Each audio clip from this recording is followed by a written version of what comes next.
মুছলমান ধৰ্মৰ মানুহবিলাক সকলোতকৈ অভদ্ৰ। মুছলমান মানুহবিলাকে 10-12টাকে ল'ৰা ছোৱালী জন্ম দিব, সেইকেইটা শিক্ষা দিয়ে কেনেকৈ দিব কওকচোন?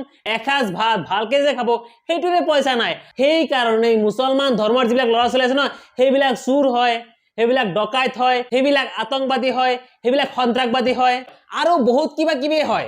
এইখন দুনিয়াত যিমান বেয়া কাম আছে সব বেয়া কাম কৰি আছে খালি মুছলমান মানুহকেইটাই।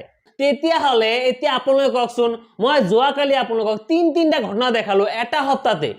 তিনিটা ঘটনা আপোনালোকক মই দেখাইছো। যদি কোনোবাই মোৰ ভিডিঅ'টো চোৱা নাই, মোৰ পেজত গৈ কিনে ভিডিঅ'টো চাই আহিব। এটা সপ্তাহতে তিনিটা ঘটনা কৰিছে, সেইকেইটা হৈছে ভণ্ড লম্পট হিন্দু কেইটাই কৰিছে। এই থাৰ্ড ক্লাছ সনাতন ধৰ্মৰ কিছুমান হিন্দু আছে নহয়, এই হিন্দু বিলাকে এনেকুৱা ধৰণৰ কাম কৰিছে। মই ভিডিঅ'টো বনোৱা দুদিন মানে হোৱা নাই। এই বুঢ়াকেইটাক চাওকচোন আপোনালোকে, সিহঁতৰ আয়ু চাগে 2 বছৰ নাই, 2 বছৰ আয়ু নথকা এই বুঢ়াকেইটাই 14 বছৰ ছোৱালীক ৰেপ কৰিছে। ভাবকচোন তেতিয়াহ'লে আপোনালোকে।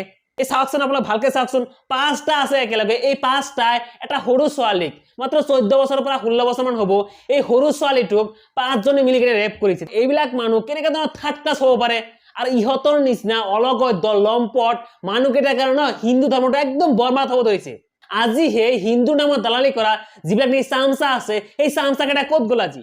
যিকেইটা হিন্দু নেতাই নেকি মুছলমানৰ বিষয়ে ইমান তুচ্ছ-তাচ্ছিল্য কৰে, তেতিয়াহ'লে এইকেইটা লম্পট যিকেইটা নেকি 6 মাহ আৰু আয়ু নাই, সেইকেইটাই যেনেকুৱা ধৰণৰ জঘন্য কাম কৰিছে, সেইকেইটাক আপুনি কি বুলি ক'ব কওকচোন? এতিয়াহে হিন্দু নেতা সত্যৰঞ্জন বৰা আৰু শিলাদিত্য দেৱ তেখেতক লাজ লগা নাই নে? এতিয়া মই এজন হিন্দু হৈ কেনে মোৰ নিজৰে লাজ লাগি আছে, কিয়নো এই 6 মাহ আয়ু নথকা মানুহকেইটাই যে এনেকুৱা ধৰণৰ জঘন্য কাম কৰিব সপোনতো ভবা নাছিলো। সিহঁতৰ নিচিনা যিবিলাক নেকি 6 মাহ আয়ু নাই, সিহঁতৰ মানে কি কম এতিয়া।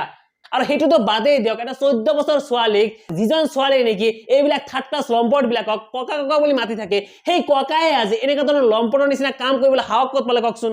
এই থাৰ্ড ক্লাছ লম্পট কেইটা অকল ছোৱালীৰে লাইফ বৰবাদ কৰা নাই, হিন্দু ধৰ্মটোক একদম কলংকিত কৰি দিলে।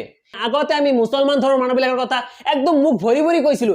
এতিয়া যে এক সপ্তাহতে 4টা ঘটনা হৈছে যিবিলাক নেকি সনাতন ধৰ্মত আজিলৈকে হোৱা নাই। তেতিয়াহ'লে আপোনালোকে ভাবকচোন, যিবিলাকে নেকি ধৰ্মৰ নামত ৰাজনীতি কৰে সেইবিলাক এতিয়া ক'ত লুকাই আছে? সেইবিলাক মানুহে এতিয়া কি চকুত দেখা নাপায়নে? আজি সেই হিন্দুত্ববাদী নেতা সেইবিলাক ক'ত গ'ল? লম্পট কেইটা নিউজ কি সিহঁতৰ চকুত পৰা নাই নে? এবাৰ মাত মাতিছিলে, এবাৰো কিন্তু মাত মাতা নাই। এতিয়া নেকি মুছলমান ধৰ্মৰ মানুহবিলাক কিবা এটা কৰিব, তেতিয়া একদম উঠি পৰি লাগিব। মুছলমান ধৰ্মৰ মানুহে বোলে এইটো কৰিছে, মুছলমান ধৰ্মৰ মানুহ বোলে এইটো কৰিছে, এতিয়া কি এইবিলাক চকুত নপৰে নে?